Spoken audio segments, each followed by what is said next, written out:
सन्माननीय व्यासपीठावरील मान्यवर, माझे गुरुजन वर्ग आणि समोर उपस्थित माझे मित्रमैत्रिणी, सर्वांना माझा नमस्कार.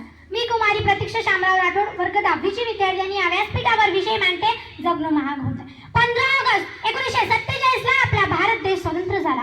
26 जानेवारी 1950 ला आपला भारत देश प्रजासत्ताक झाला. 1962 मध्ये चीनने भारतावरती आक्रमण केले. 1969 मध्ये बँकेचे राष्ट्रीयकरण झाले. 1975 मध्ये भारताने क्रिकेटचा विश्वचषक जिंकला आणि 1989 मध्ये मतदानाचे 18 वर्ष करण्यात आले. 1991 मध्ये आर्थिक उदारीकरण सुरू झाले आणि 2000 मध्ये आपण कॅम्प्युटरचे ही बाप झालो. 2005 मध्ये आपल्याला माहितीचा अधिकार मिळाला. 2009 मध्ये आपल्याला शिक्षणाचा अधिकार मिळाला.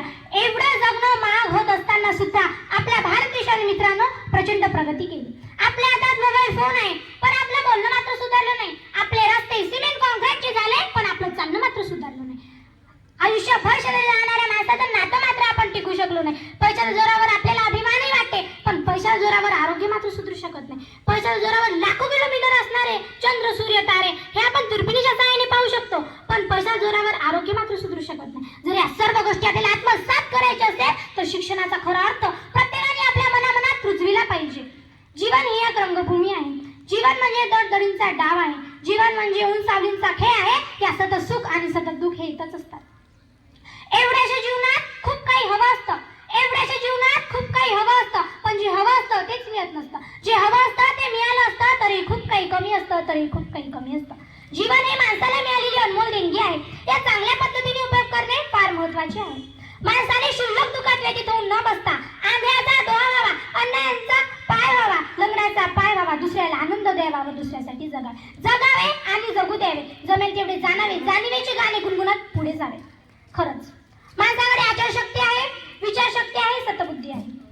जर आपण दुसऱ्याची मदत केली तर आपल्याला आनंद मिळतो. जर आपण 4 पैसे गरिबांच्या हातात ठेवले तर आपल्या 4 पिढ्यांना आशीर्वाद मिळतो. अशा कितीतरी गोष्टी आहे जीवनामधले जे आपल्या सतत उत्साह व प्रेरणा देऊन जातात. इथे मला काही 2 ओळी आठवल्या. या जगण्यावर या जन्मावर शतदा प्रेम करावे. या जगण्यावर या जन्मावर शतदा प्रेम करावे.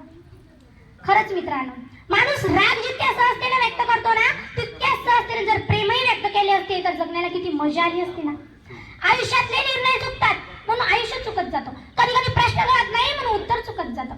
असे दोस्त बनवा की जे तुमची कधी साथ सोडणार नाही. असे हृदय बनवा की ज्यात तडा जाणार नाही. असे लोक बनवा की जे वेळेला तुमची सावली आणि वेळेला तुमचा आरसा बनेल. कारण सावली कधी कोणाची साथ सोडत नाही ना, त्याचप्रमाणे आरसा कधी खोटा बोलत नाही. कोण कसा दिसावा, कोण कसा दिसावा यापेक्षा कोण कसा असावा याला जास्त महत्त्व आहे. आपल्याला सगळ्या गोष्टी हव्या असलेल्या मिळत नाही, पण जे आपल्याला नको असलेल्या गोष्टी का हव्या असतात याचे उत्तर सुरेश भटांनी यांनी फार छान सांगितलं आहे. आयुष्य छान आहे, थोडीसा लहान आहे. आयुष्य छान आहे, थोडीसा लहान आहे. रडतोस कशाला वेड्या, जगण्यात तर शान आहे. रडतोस कशाला वेड्या, जगण्यात तर शान आहे. काट्यातही फुलांची झुलती कमान आहे. काट्यातही फुलांची झुलती कमान आहे. उचलून घ्यावं ते दुनिया दुकान आहे. उचलून घ्यावं ते दुनिया दुकान आहे. आयुष्य निरर्थक बनवतो तो बेईमान आहे. आयुष्य निरर्थक बनवतो तो बेईमान आहे. सुखासाठी कधी कधी हसावं लागतं तर कधी कधी लढावं लागतं. कारण सुंदर धबधबा बनायला पाण्यालाही उंचावरून पडावं लागतं. पाण्यालाही उंचावरून पडावं लागतं. या व्यासपीठावर बोलण्याची संधी दिली माझे गुरुजन वर्ग आणि तुम्ही माझं भाषण शांतचित्तेने ऐकले त्याबद्दल मी तुमचे आभार मानते व माझ्या भाषणाला मी इथेच विराम देते. जय हिंद, जय भारत. धन्यवाद.